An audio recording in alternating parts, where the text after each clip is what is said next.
Hi, my name is Isaiah Bufong, and I'm honored to have the pleasure to speak with you today about the teen mental health crisis. Imagine being surrounded by a group of family, teachers, and friends, yet still feeling completely alone. That is the reality for most teenagers in our society.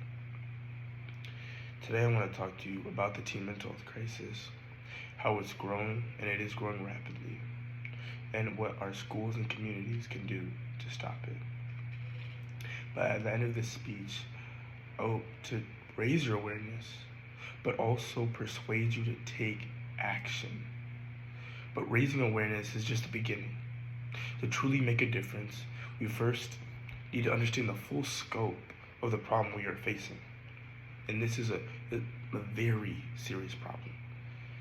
With the growing rates of mental health issues among teenagers and even among adults, we're not doing enough as a society to support our growing minds. I want to talk about three key things: the reality and seriousness of the situation we are facing, why schools are not prepared to handle it, and the solution and what we can do to change that. According to the CDC, over 40% of high schoolers said that they either felt persistently sad or hopeless, and that is a 10% increase. That was a stat in 2021. Suicide is now the second leading cause of death in ages 10 to 24. Social anxiety, academic pressures, not having enough coping mechanisms and things and tools to use are all major contributors to the point where we are right now. Many schools only have one counselor per 500 to 1,000 students. That is incredibly sad. According to the American School Counselor Association, it should actually be one per 250 students, so that those counselors can actually build a bond, a true connection with the people they are talking to. Teen mental health is not just a personal issue, like people say. It's way more than that. It's attendance, grades, it's behavior. We are the future. So we must protect the future and do the things necessary to protect the future. And clearly, this is a very, very serious problem. I've even heard people say that it's not the school's job to raise the kids. And I am not saying that. But because these students spend over 1,000 hours at these institutions, these schools can at least be a safe place for these kids. It can be a place that they actually want to go to instead of being forced to go to. There is good news to the situation. It is that we are not powerless. We are not what happened to us, but we are what we choose to become. A quote by Carl Jung. I believe that schools should respond to the teen mental health crisis by increasing access to mental health services, implementing mental health educational programs, and even training staff to recognize these certain issues. Schools need to hire more counselors, more people that actually want to see them succeed, which can even be therapists as well. We can even implement monthly check-ins or mental health lessons, preferably weekly, but just a little bit would help.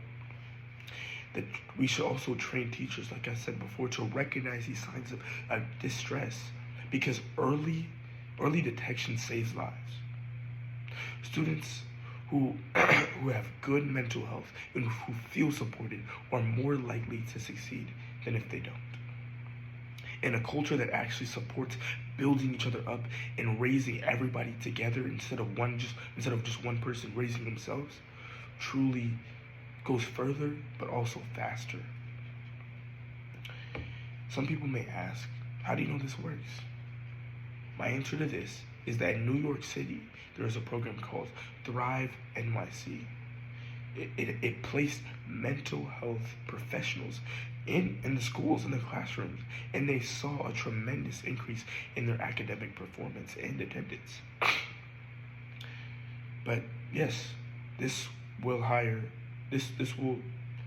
take a lot of money.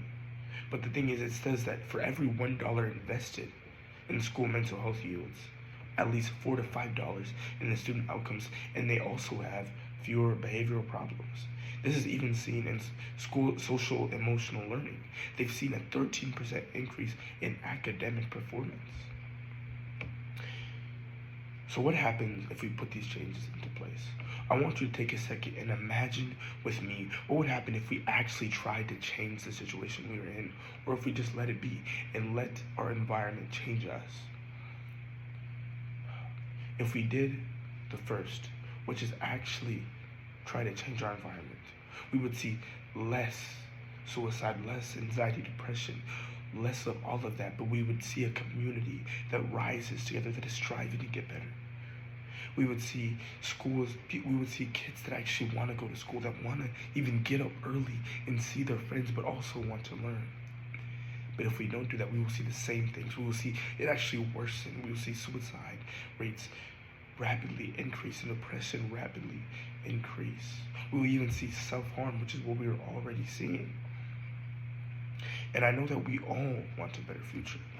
I want a better future. I don't believe anyone should suffer in silence. Like this kid right here. I used to feel like I didn't have anyone to talk to. That was not the case, but that's how I used to feel. And I understand that that is not the case anymore. That I used to be depressed. And I used to have severe anxiety. But I'm glad that through deep retrospection, visualization, and just by talking to my friends and by talking to my Lord and Savior Jesus Christ, I was able to get out of that depression and anxiety. And I know it's hard. I know it's difficult, but it is possible. And I believe that by sharing your story, you can truly make a difference on other people's lives.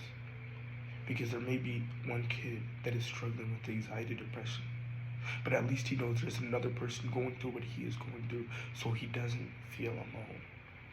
So I hope this speech allowed you to see that mental health isn't just personal, it's a societal issue, and that we need to come together as a community to build better connections with each other so that we can truly become a society that wants to see everyone succeed. Because we are the future, and the future is us. Thank you.